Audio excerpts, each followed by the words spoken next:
It is Tuesday. Welcome to Mornings. You know, this week, as you're probably aware, we are discussing divorce. Now, can you divorce with dignity? Can you divorce with friendship and even embrace your ex-spouse's new lover? Is this the impossible dream or more like a nightmare? Well, we're going to meet a couple who've done just that. Richard and Linda Hill join us, along with relationships counsellor Des Carroy. Des, Richard, Linda, welcome. Good morning, Carrie. Now, Richard, Linda, how long have you been married? It's 22 years. 22 years. There you go. Yeah, long time. Next month you officially are divorced. How have you done it with grace and civility, Richard? Oh, slowly. I think it's the most important thing. It's like taking time with everything. Not, I mean, we certainly, in the sense of things, we had the big blow-ups and we had the, oh, never going to talk to you again, stuff. Military. But we then stopped. And then we moved towards saying, okay, now let's have a look at that again. Is that real? Is that a true expression of stuff? And so slowly. It took us about 4 years. Okay, actually. when did you first, Linda, when did you first say, this marriage can't go on? Oh, it took me a little while, actually. 2 years ago, I said it can't go on. So you were It was married 2 for years 20 before that. years? Yeah. When should I say the rot started to set in About, when you realised you weren't happy? About 15? 4 years ago, 5 years ago. About 5 years ago, yeah. So you're sort of happily married for 18? Yeah. And then you decided. Now, your arrangements have been a little bit different to a lot of other people. We've got a family photograph here.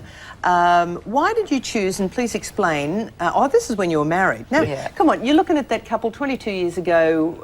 What sort of hopes for the future? Did you believe you'd be together forever, Linda? Yes, I wouldn't have ended the marriage if I hadn't thought that, but we had things to complete. We had 2 gorgeous kids.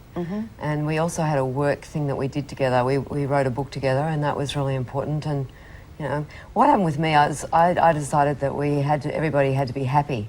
And that was a huge thing that changed, because Richard's always been into everybody should be happy. And I'm like that too, but there's a little bit of that, like, who's this new woman coming into our lives and what's she going to do, what's it about and all that. And Well, let's go back. We had a photograph that we just sort of passed by. If we can go back to that last photograph.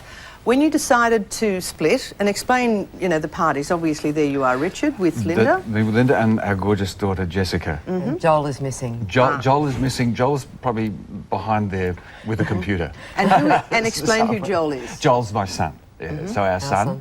And I think because the essence of it is in the sense that there was a lack of happiness. There was an enormous amount of happiness for a long time, and then we got into a time when there was a lack of happiness. But you had your new lover move into the house. Well, this is like way after. I mean, So you established you were going to we split. were- Why did you want to stay under the same roof? Because we could. Because you could be civil to each other? We needed it to work. You know, we had, I mean, there's money things to sort out, there's business things, there's all these capacities. So again, take slow. Was it practical for us to move into separate places? Well, not really. Now it's children. So we did. Okay, so you've got the children, you've got the house, the two of you decided civilly it's over. You've done the blow-ups, but you realised it's a different type of happiness. But then you move in your new lover. Well, yes and no. Let's put it the other way. Linda, we decided that we wouldn't move out from each other. How did you cope with that, Linda? in Oh, that it just was regard. great, because I honestly did just decide everybody should be happy. And when I made that decision, in my own mind, Was there any it changed jealousy, everything. any No. possessiveness? No. I had a week of weird emotions, and then I thought, no, this has to work. I could have moved out. I could have done that, but I was happy in the house. It's a beautiful house, and And Linda We'll also have our had own space. Linda also had a nice relationship that unfortunately didn't last, more due to problems the other chap was having. But he also visited us and spent. He was from America. He also visited and spent some time with us. So it was sort of like we decided, okay, It's we're not so together. grown up. Now, Des, you're a relationships expert, and this thank is sort you. of so terribly adult here. What's your view, and why doesn't this type of civility and dignity happen more often? Why? Well, because usually one person is the person that decides to end a relationship.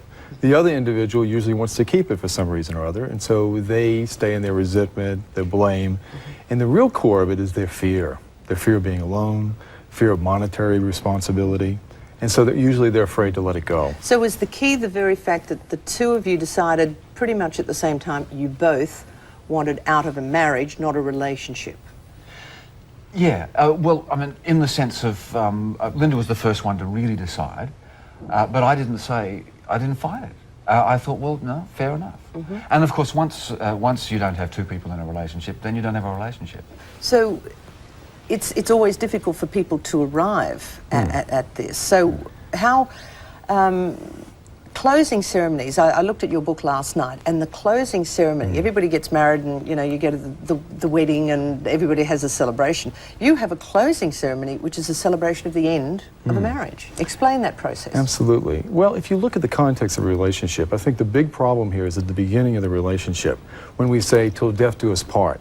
That causes a lot of problems. If we went into the relationship and say, look, we will be together, maybe it's our whole lifetime, and maybe it's just for 22 years. But if we get to that point where it ends, let's at least acknowledge the good that we've had together. Because so even how does a closing ceremony go? if you get to the point where the resentments are over, where they're at now, you make a list of all the things you're grateful for that person. The So time you have a little champagne and everybody gets At the together. ocean. Did you guys do this? Yeah, we had some champagne and by the pool, sat there and Just the two of you? Yeah, yeah.